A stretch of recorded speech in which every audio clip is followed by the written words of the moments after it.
Sally Corner Stories, Episode 3, Part 2. Well, look at trouble. Wandering and deadline can skin up the whole apple cart. Maymie know she had to get he out of the shop, 'cause rum and secrets don't mix. Plus, Doctor is one of the 6 people who own a car that fit the description of the one that hastened Maymie's demise.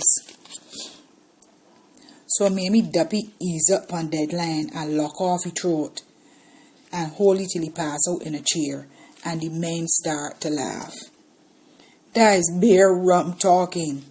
They laugh off everything that deadline say, all but one of the men who was watching silently and deep in thought. All sort of thoughts start to run through Doctor's head. Deadline gonna talk out my business if what he's saying is true. Still he telling himself Deadline can't see no duppy, he just airing out him out. But then Doctor starts scratching his head like he had lice, 'cause he know that he did swindle Deadline grandfather Joe Paris out of some money. Joe they getting old and turning foolishy. And Doctor they put a swindling punny when he they get paid in that gas station case. Joe they get a good few thousand, but Doctor, because Welchman Hall people they too adore a man with big words and a big motor car, had stepped forward to act as a local attorney in the case. He tell Joe and the other 7 people that they get her in the explosion that the case settled for $8,000. And hear how he put it.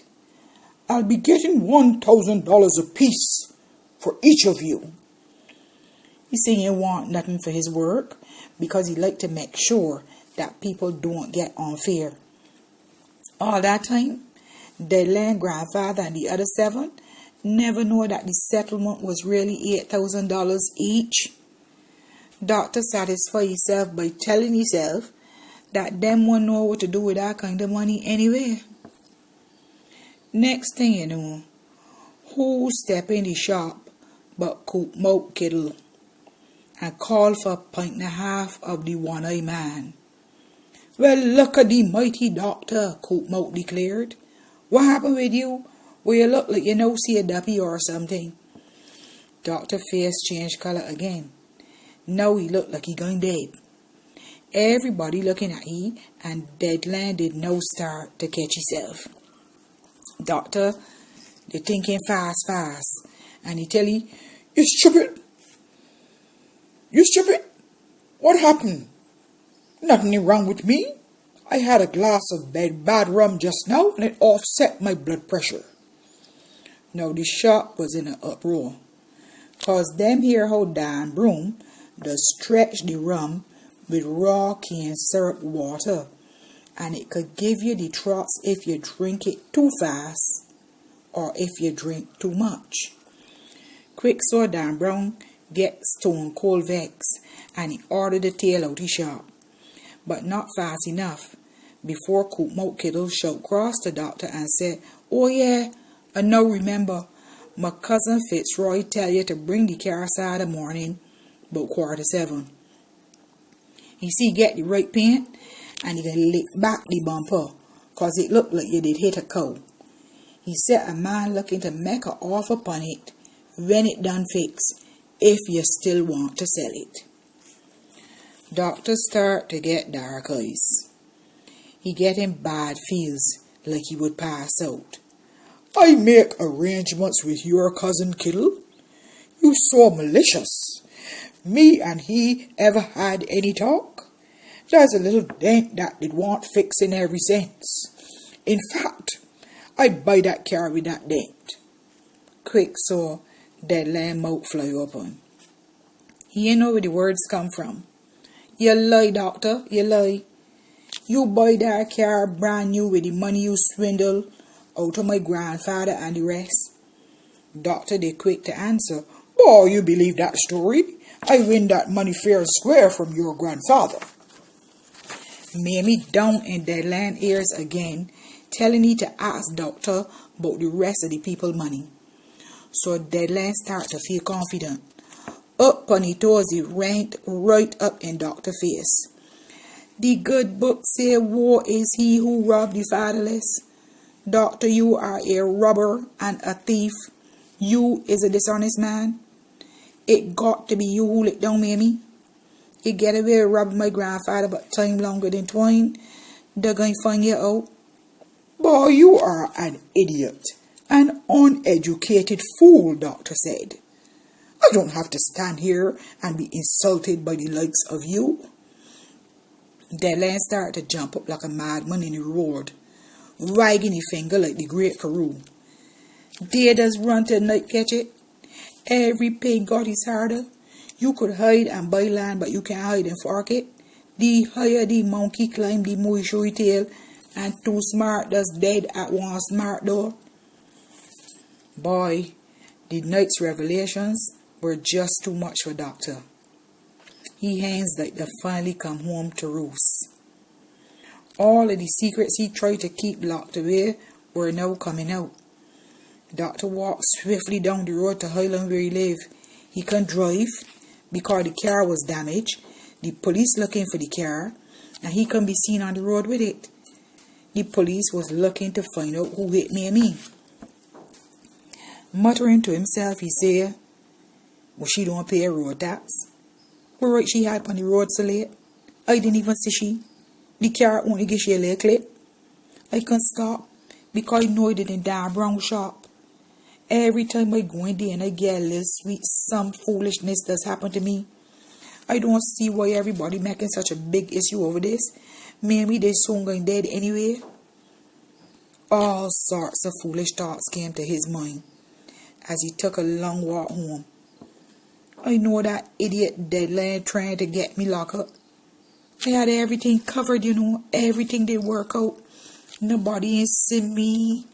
Nobody ain't see the car. They can get it fixed and paint. But I never did intend to let down Maymie. I ain't hit she for purpose. Now that watermouth dog Kittle had to talk he ignorance too. Look, I don't like he at all. It can take a lot out of me, but I gotta find a way out of this. Because everything I had planned falling apart at my feet. And with that, doctor decided to call Gregson, the Obia man. Now remember, Maymie Allman's favorite nephew, Monkey Spanner, is one of Pendizzy's right-hand men.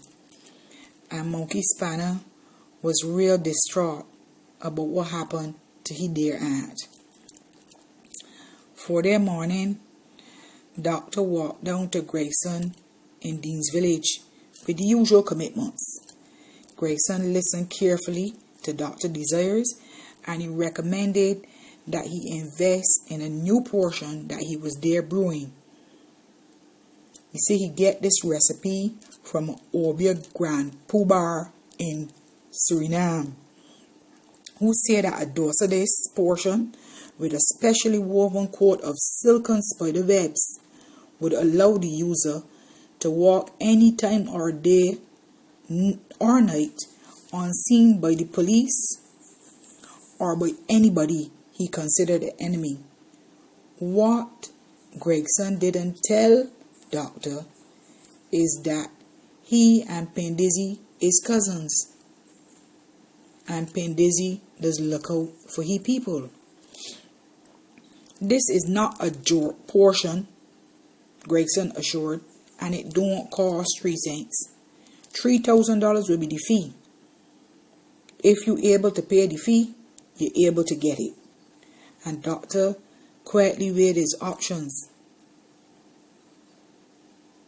$3,000 against 4 years in jail. Anyhow, when I work for the money, so easy come, easy go. Doctor called a taxi and off he went to Broad Street to the bank to make the withdrawal of the money. Cash, not check, was Gregson's requirement. Before 11 o'clock, doctor was back at Gregson's door. and the old man had the brew and the coat ready. "Put it on," he said. "You will not be seen in Welchman Hall by any eyes, unless it is your desire from this point on." Doctor cackled out. He had everything back under control. Grayson stood behind him, and he adjusted the coat that was really made from $3 a yard crimpling from Annie Wilson. Doctor was proud that he was a man of means, and he actually had enough money to make something like this happen. The taxi was waiting outside to take the now invisible doctor back to Welchman Hall, and for any eyes that would see it, it would just be another empty car. Doctor laughed as he stepped through the door, thinking how he had tripped the system once again. But the laugh stuck up in his throat as two policemen grabbed him by his hands. "Theophilus Ellison Bennett, better known as Dr. Bennett, you are under arrest." Doctor mouth shut as the police hustled he and his new coat into the back of the Land Rover, and Monkey Spanner stand up there upon the other side of the road, just shaking his head. Grayson never lied. Doctor was never seen by any eyes in Welchman Hall again. He going to be spending the rest of his life in Glenderry, and Maymie Allman will finally rest in peace.